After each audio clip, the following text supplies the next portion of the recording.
All right, back again. Back on the no sleep. This one's actually a pretty interesting subreddit. So found another story. It was just posted 12 hours ago. I took a solo road trip across America and something followed me. This one's long, so again, grab your popcorn, sit down. The whole story's here. Let's go. No sleep. Posted by Doll Collective. 12 hours ago. I took a solo road trip across America. Something followed me. Have you ever heard about the guy who lives in a tent in Yosemite National Park? I can't remember anymore if I read an article or saw a documentary, but the story goes like this. This man was totally done with life. Depressed, hated his job, couldn't see a point in being alive. He drove out to Yosemite to kill himself. I don't know why jumping off a mountain was his suicide of choice, but whatever floats your boat, I guess. Anyways, the story goes that he got there late in the day, climbed up a mountain, found a steep cliff, and got ready to jump off. By the time he got up there, it was real dark, and I don't know if he was scared, or wanted more time to prepare, or he just wanted to be able to see that the drop was deep enough that he would surely die, but he decided to wait until morning. When he woke up, he saw glorious pink sunrise seeping across the park. The light splashing the trees, the chorus of birds greeting the day, the stunning mountain views around him, the crisp morning air in his lungs. Anyways, he decided not to kill himself. Because in that sunrise, he saw the beauty of nature, the beauty of life, the beauty of the park. So he decided, hell, I won't kill myself, I'll just stay here. If I remember right, he works temporary jobs half the year, which nets him just enough cash to enjoy the other 6 months of the year in Yosemite, sleeping in his tent, reading books, hiking, and truly enjoying his life. I wanted to start with that, just in case anybody reading has never experienced the transformative power of nature. I fell in love with it young. I was a Girl Scout from ages 6 to 16, and I know some troops just to the lame stuff, sewing and selling cookies, but my troop leader was obsessed with giving us the full Scout experience, gender be damned. We went on campouts, learned how to make fires, survive with nothing in the woods, how to pack a backpack for a long trip, how to dig a hole to shit in, which plants will give you a nasty rash, and which ones are safe to eat in a pinch. Here's a wilderness survival fun fact for you. Did you know that often, when somebody dies of dehydration out on a trail, their water bottle still has water in it? That's because they try to ration the water to only drink a sip every hour or something, but the thing is, your body can't do anything with just a sip of water. It won't save you. When you're dehydrated and lost, you should drink as much of your bottle as you want. If you don't take anything else from this story, take that. I never drove out to a mountain to kill myself and then changed my mind because of a sunrise, but nature has saved my life in other ways. I've made a lot of lifelong friends on hiking trails. People from all different walks of life brought together by a simple appreciation of a good, dense forest. I actually have a group of buddies. We call ourselves the Trail Hounds, cause our noses are always to the ground trying to sniff out new places to hike, which is cheesy. I know. We camp out together a few times a year. Even with college, we'd rearrange our weekends, skip classes, blow off dates, whatever we had to do to get out to the woods together. They're all like family to me. Which is probably why my blood family, my mother and father, namely, were so surprised when I announced my solo trip across the country. Don't you want to take a trail hound or two with you, Joanne? My father asked. I had just graduated with my bachelor's degree, and after doing the math on my last tuition payment versus the amount I had saved from my shitty part-time job I'd miraculously maintained for all 4 years of college, I had a pretty solid chunk of money left over. My parents advised me to invest it, or keep saving for an eventual down payment on a house, but I figured, fuck it, the world is ending. I'm buying a van and driving west. When I was growing up, we never had money for travel. Just epic, the world's ending. I like this person's attitude, but the story gets pretty weird. I'd explored just about every corner of the Great Smoky Mountains, but I'd only seen stuff like Yellowstone, the Rockies, or Yosemite in photographs. I thought, I'm 22, I'm done with school, I have some cash, let's fix that. Some of the trail hounds offered to come along. Pam said she could delay her start at the lumber company for a few months. Logan said his girlfriend didn't mind if he tagged along for the first couple weeks while I got my rhythm, but I couldn't ask them to put their lives on hold for me. All the trail hounds were like that, starting jobs fresh out of school, or in happy relationships, or one, Cheyenne, even had a baby on the way. They had their plans, and I wasn't gonna interrupt them for mine. Besides, I figured, it'll be a soul-searching thing. Maybe, like Yosemite guy, I'd find my place in the world. Or, if not a physical, actual place, I'd find my spirit, or something, I don't know. I've read all sorts of books and watched all kinds of movies about nomadic life, life on trails, and everybody seems to find peace with themselves deep in the great outdoors. And I needed some peace. My maroon van and I set out from my hometown on the border of Tennessee and North Carolina on a hot day in late July. I'd wanted to paint her a more fun color, like a light blue, maybe, but as a single young woman traveling alone, I knew that calling attention to myself with a flashy van wasn't a bright idea. I named her Aggie, after my dad's college football mascot, his suggestion when he saw her maroon coloration. We tried other names, but Aggie stuck. My dad helped me transform the back into a nice sleep space. Nothing fancy, just room for a mattress with some storage underneath and a bit of insulation to keep out the summer heat, and keep out the winter cold a little later in the year. I didn't really know how long my trip would last, but I wanted to be prepared. I can't emphasize that enough, I was very prepared. I had emergency food, water, and gas, a hatchet, physical paper maps, a satellite phone, battery-powered radio, jumper cables, solar batteries, a knife, first aid kit, tire chains, spare tire, ice scraper, duct tape, hell. I brought one of those foil blankets you're supposed to use in an emergency.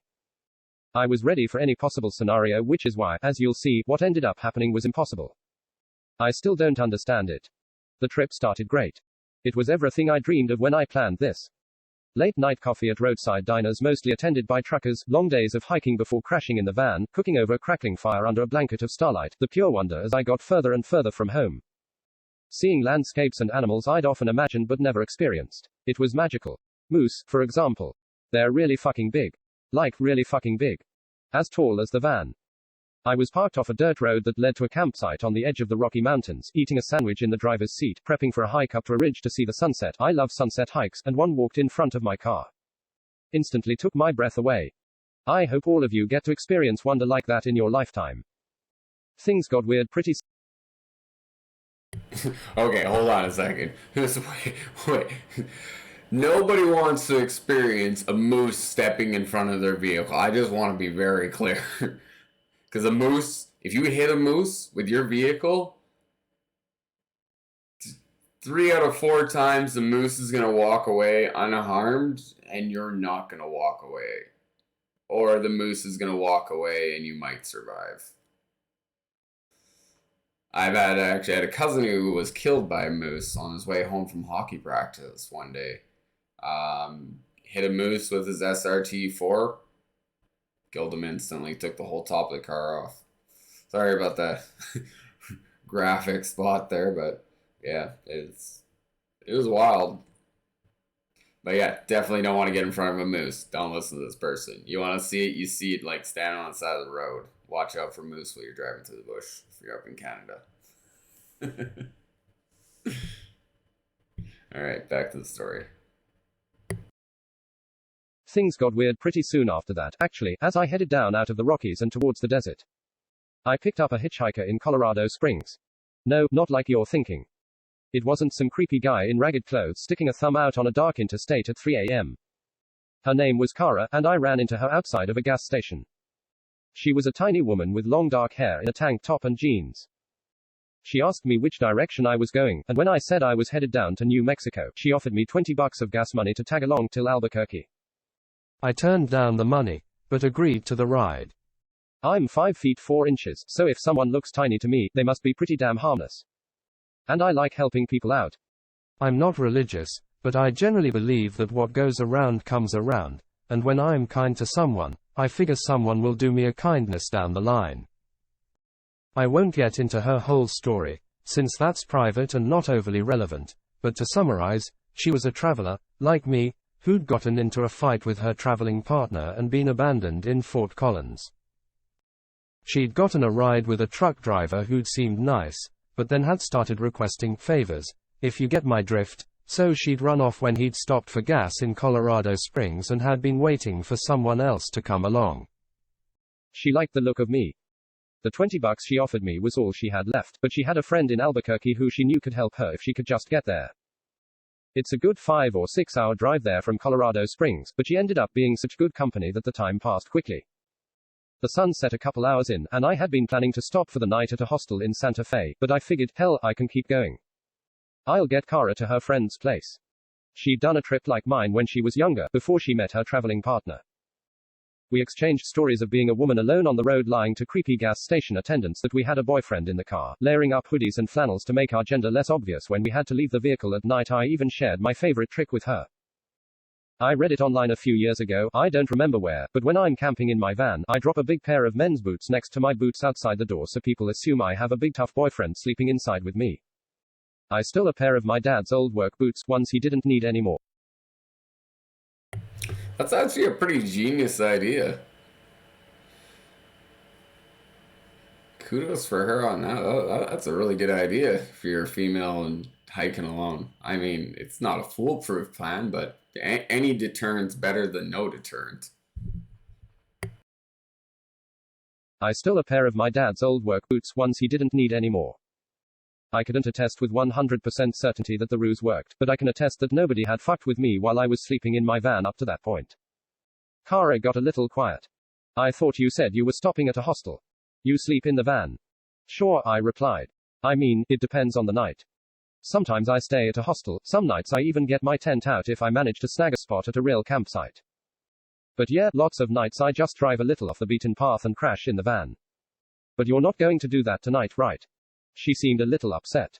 I tried to ignore her change in tone. I mean, I might. Seems kind of dumb to drop you in Albuquerque and then drive all the way back to Santa Fe for the hostel when I'm trying to head west. We can stay at the hostel together, I don't mind. I don't need to be in Albuquerque tonight. I smiled. That's real sweet, Kara, honestly, but I've slept in my van so many times, it's no big. You shouldn't sleep in your van in the desert. She cut me off. We'd been talking for hours, but Kara had never snapped at me like that. And her tone was totally bizarre, like she was genuinely scared for me. And this is where I start getting the chills.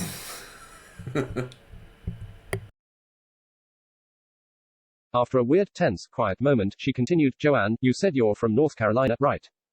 And this is the farthest you've been from home. I nodded. I've been out that way before. Lots of trees. The Appalachian Mountains, you know why they're shorter than the Rockies? Because they're older, I answered, trying to understand her point. They've been weathered down over millions of years. She made a satisfied sound. That's right. Much, much older. More stable. You're in the Wild West now. Out here, things are newer. Constantly changing. Shifting. Learning. What are you trying to say? It's hard to explain. We shouldn't even be talking about it. But listen, I'm from here. There's stuff out in the desert